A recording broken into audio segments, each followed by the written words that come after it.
Hello, my darling, and welcome to today's story time, the Dunwich Horror.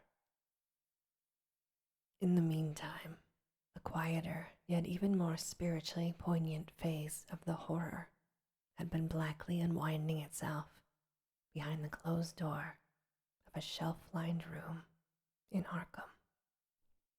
The curious manuscript record or diary of Wilbur Whateley, delivered to Miskatonic University for translation, had caused much worry and bafflement among the experts in languages, both ancient and modern. Its very alphabet, notwithstanding a general resemblance to the heavily shaded Arabic used in Mesopotamia, being absolutely unknown to any available authority. The final conclusion of the linguists was that the text represented an artificial alphabet, giving the effect of a cipher, though none of the usual methods of cryptographic solution seemed to furnish any clue. Even when applied on the basis of every tongue the writer might have conceivably used. The ancient books taken from Whateley's quarters, while absorbingly interesting, and in several cases promising to open up new and terrible lines of research among philosophers and men of science, were of no assistance whatever in this matter. One of them, a heavy tome with an iron clasp, was in another unknown alphabet, this one of a very different cast, and resembling Sanskrit more than anything else. The old ledger was at length given wholly into the charge of Dr. Armitage, both because his peculiar interest in the Whateley matter, and because of his wide linguistic learning and skill in the mystical formula of antiquity and the Middle Ages. Armitage had an idea that the alphabet might be something esoterically used by certain forbidden cults which have come down from old times, and which have inherited many forms and traditions from the wizards of the Saracenic world. That question, however, he did not deem vital, since it would be unnecessary to know the origin of the symbols if, as he suspected, they were used as a cipher in a modern language. It was his belief that, considering the great amount of text involved, the writer would scarcely have wished the trouble of using another speech than his own, save perhaps in certain special formula and incantations. Accordingly, he attacked the manuscript with the preliminary assumption that the bulk of it was indeed in English.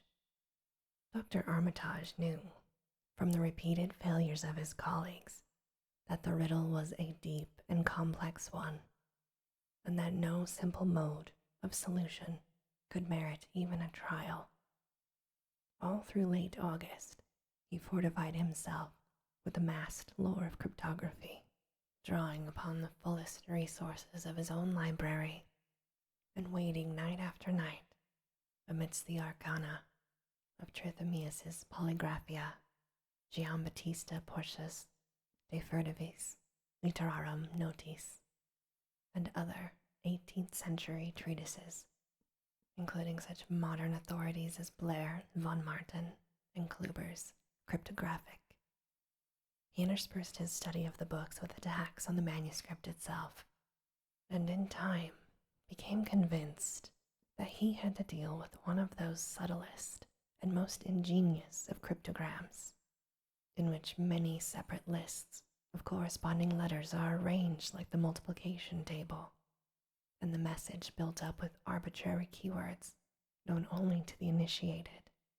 The older authorities seemed rather more helpful than the newer ones, and Armitage concluded that the code of the manuscript was one of great antiquity, no doubt handed down through a long line of mystical experimenters. Several times he seemed near daylight, only to be set back by some unforeseen obstacle. Then, as September approached, the clouds began to clear. Certain letters, as used in certain parts of the manuscript, emerged definitely and unmistakably, and it became obvious that the text was indeed in English. On the evening of September 2nd, the last major barrier gave way, and Dr. Armitage read for the first time a continuous passage of Wilbur Whateley's annals. It was in truth a diary, as all had thought, and it was couched in a style clearly showing the mixed occult erudition and general illiteracy of the strange being who wrote it. Almost the first long passage that Armitage deciphered, an entry dated November 26, 1916, provided highly startling and disquieting information. It was written, he remembered, by a child of 3.5 who looked like a lad of 12 or 13. It read, "Today learn the Aklo for the Sabbath, which did not like, it being answerable from the hill and not from the air, but upstairs more ahead of me than I had thought it would be, and is not like to have much earth brain. Shot Ellum Hutchins' collie Jack when he went to bite me, and Ellum says he would kill me if he'd asked. I guess he won't. Grandfather kept me saying the dough formula last night, and I think I saw the inner city at the 2 magnetic poles. I shall go to those poles when the earth is cleared off. If I can't break through with the dough hana formula when I commit it. They from the air told me at Sabbath that it will be years before I can clear off the earth, and I guess grandfather will be dead then, so I shall have to learn from all the angles of the planes and all of the formulas within. They from outside will help, but they cannot take body without human blood. That upstairs looks like it will have the right cast. I can see it a little when I make the Vorish sign or blow the powder, and it is near like them at May Eve on the hill. The other face may wear off some. I wonder how I shall look when the earth is cleared, and there are no earth beings on it. He that came with the Aklo Sabbath said I might be transfigured, there being much of outside to work on. And that was all. Morning found Dr. Armitage in a cold sweat of terror and a frenzy of wakeful concentration. He had not left the manuscript all night, but sat at his table under the electric light, turning page after page with shaking hands, as fast as he could decipher the cryptic text. He had nervously telephoned his wife that he would not be home, and when she brought him a breakfast from the house, he could scarcely dispose a mouthful. All that day he read on, now and then halted maddeningly as reapplication of the complex key became necessary. Lunch and dinner were brought to him, but he ate only the smallest fraction of either. Toward the middle of the night, he drowsed off in his chair, but soon woke out of a tangle of nightmares, almost as hideous as the truths and menaces to man's existence that he had uncovered. On the morning of September 4th, Professor Rice and Dr. Morgan insisted on seeing him for a while, and departed trembling and ashen gray. That evening he went to bed, but slept only fitfully. Wednesday, the next day, he was back at the manuscript and began to take copious notes both from the current sections and from those he had already deciphered. In the small hours of that night, he slept a little in an easy chair in his office, but was at the manuscript again before dawn. Some time before noon, his physician, Dr. Hartwell, called to see him and insisted that he cease work. He refused, intimating that it was the most vital importance for him to complete the reading of the diary, and promising an explanation in due course of time. That evening, just as twilight fell, he finished his terrible perusal and sank back exhausted. His wife, bringing his dinner, found him in a half-comatose state, but he was conscious enough to warn her off with a sharp cry when he saw her eyes wander towards the notes he had taken.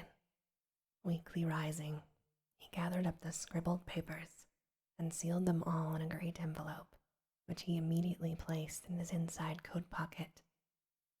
He had sufficient strength to get home, but was so clearly in need of medical aid that Dr. Hartwell was summoned at once. As the doctor put him to bed, he could only mutter over and over again, "But what, in God's name, can we do?" Dr. Armitage slept, but was partly delirious the next day. He made no explanations to Hartwell, but in his calmer moments spoke of the imperative need of a long conference with Rice and Morgan. His wilder wanderings were very startling indeed, including frantic appeals that something in a boarded-up farmhouse be destroyed, and fantastic references to some plan for the extirpation of the entire human race and all animal and vegetable life from the earth by some terrible elder race of beings from another dimension. He would shout that the world was in danger, since the elder things wished to strip it and drag it away from the solar system and cosmos of matter into some other plane or phase of entity from which it had once fallen, vigintillions of aeons ago. At other times, he would call for the dreaded Necronomicon and the Demonolatreia, in which he seemed hopeful of finding some formula to check the peril he had conjured up. Stop them, he would shout. Those Whateleys meant to let them in, and the worst of all is left. Tell Morgan and Rice we must do something. It's a blind business, but I know how to make the powder. It hasn't been fed since the 2nd of August, when Wilbur came here to his death, and at that rate. But Armitage had a sound physique despite his 73 years, and slept off his disorder that night without developing any real fever. He woke late Friday, clear of head, though sober with a gnawing fear and tremendous sense of responsibility. Saturday afternoon, he felt able to go over to the library and summon Rice and Morgan for a conference. And the rest of that day and evening, the three men tortured their brains in the wildest speculation and the most desperate debate. Strange and terrible books were drawn from the stacked shelves and from secure places of storage, and diagrams and formula were copied with feverish haste and in bewildering abundance. Of skepticism there was none. All three had seen the body of Wilbur Whateley as it lay on the floor in the room of that very building. And after that, not one of them could feel even slightly inclined to treat the diary as a madman's raving.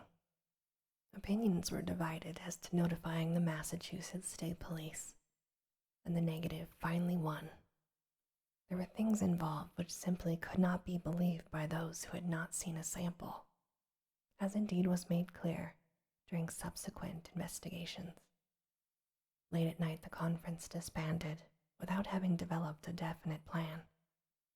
But all day Sunday, Armitage was busy comparing formula and mixing chemicals obtained from the college laboratory. The more he reflected on the hellish diary, the more he was inclined to doubt the efficacy of any material agent in stamping out the entity which Wilbur Whateley had left behind, the earth-threatening entity which, unknown to him, was to burst forth in a few hours and become the memorable Dunwich Horror. Monday was a repetition of Sunday with Dr. Armitage, for the task in hand required an infinity of research and experiment. Further consultations of the monstrous diary brought about various changes of plan, and he knew that even in the end, a large amount of uncertainty must remain. By Tuesday he had a definite line of action mapped out, and believed he would try a trip to Dunwich within a week. Then on Wednesday, the great shock came. Tucked obscurely away in a corner of the Arkham Advertiser was a facetious little item from the Associated Press, telling what a record-breaking monster the bootleg whiskey of Dunwich had raised up. Armitage, half stunned, could only telephone for Rice and Morgan. Far into the night they discussed, and the next day was a whirlwind of preparation for them all. Armitage knew he would be meddling with terrible powers, yet saw there was no other way to annul the deeper and more malign meddling which others had done before him. On Friday morning, Armitage, Rice, and Morgan set out to motor for Dunwich, arriving at the village about 1 in the afternoon. The day was pleasant, but even in the brightest sunlight a kind of quiet dread and portent seemed to hover about the strangely domed hills and the deep, shadowy ravines of the stricken region. Now and then on some mountain top, a gaunt circle of stones could be glimpsed against the sky. From the air of hushed fright at Osborne's store, they knew something hideous had happened, and soon learned of the annihilation of the Fry house and family. Throughout the afternoon, they rode around Dunwich, questioning the natives concerning all that had occurred, and seeing for themselves, with rising pangs of horror, the drear Fry ruins with their lingering traces of the tarry stickiness and the blasphemous tracks in the Fry yard. Then there was the wounded Seth Bishop cattle and the enormous swaths of disturbed vegetation in various places. The trail up and down Sentinel Hill seemed to Armitage of almost cataclysmic significance, and he looked long at the sinister altar-like stone on the summit. At length the visitors, apprised of a party of state police which had come from Aylesbury that morning in response to the first telephone reports of the Fry tragedy, decided to seek out the officers and compare notes as far as was practical. This, however, they found more easily planned than performed, since no sign of the party could be found in any direction. There had been 5 of them in a car, but now the car stood empty near the ruins of the Fry yard. The natives, all of whom had talked with the policeman, seemed at first as perplexed as Armitage and his companions. Then old Sam Hutchins thought of something and turned pale. He nudged Fred Farr and pointed to the dank, deep hollow that yawned close by. "God," he gasped, "I tell them not to go down to the glen, but I never thought nobody'd do it with them tracks and that smell and the whippoorwills a screeching down there in the dark at noonday." A cold shudder ran through the natives and visitors alike, and every ear seemed strained in a kind of instinctive, unconscious listening. Armitage, now that he had actually come upon the horror and its monstrous work, trembled with the responsibility he felt to be his.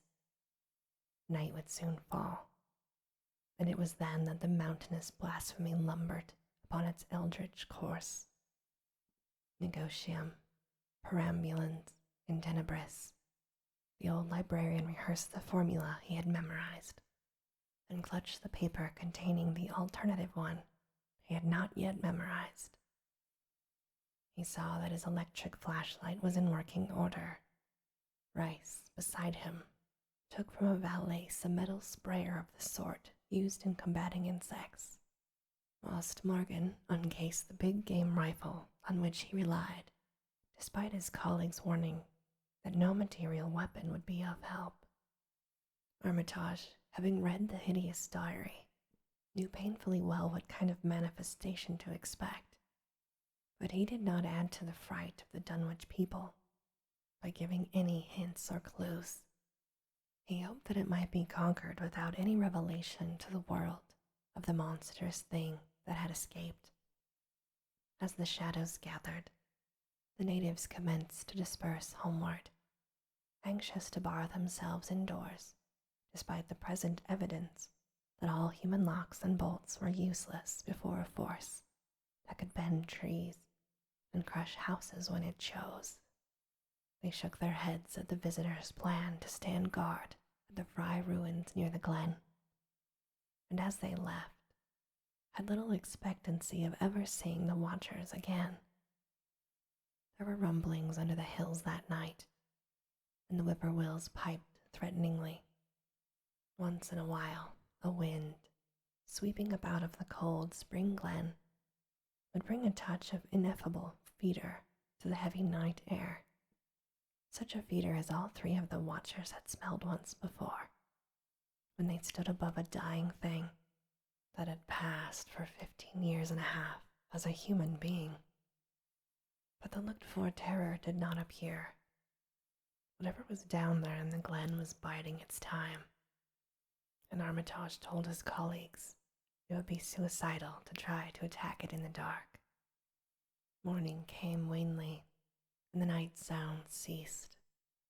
It was a gray, bleak day, with now and then a drizzle of rain, and heavier clouds seemed to be piling themselves up beyond the hills to the northwest. The men from Arkham were undecided what to do. Seeking shelter from the increasing rainfall beneath one of the few undestroyed Fry outbuildings, they debated the wisdom of waiting, or of being aggressive and going down into the glen in quest of their nameless, monstrous quarry. The downpour waxed in heaviness, and distant peals of thunder sounded from far horizons. Sheet lightning shimmered, and then a forky bolt flashed near at hand, as if descending into the accursed glen itself. The sky grew very dark, and the watchers hoped that the storm would prove a short, sharp one, followed by clear weather. It was still gruesomely dark when, not much over an hour later, a confused babble of voices sounded down the road.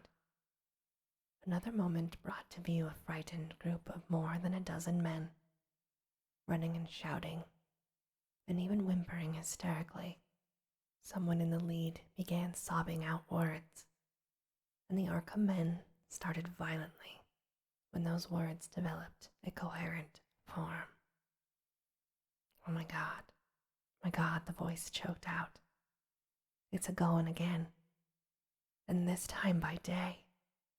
It's out and movin' this very minute, and only the Lord knows when it'll be upon us all."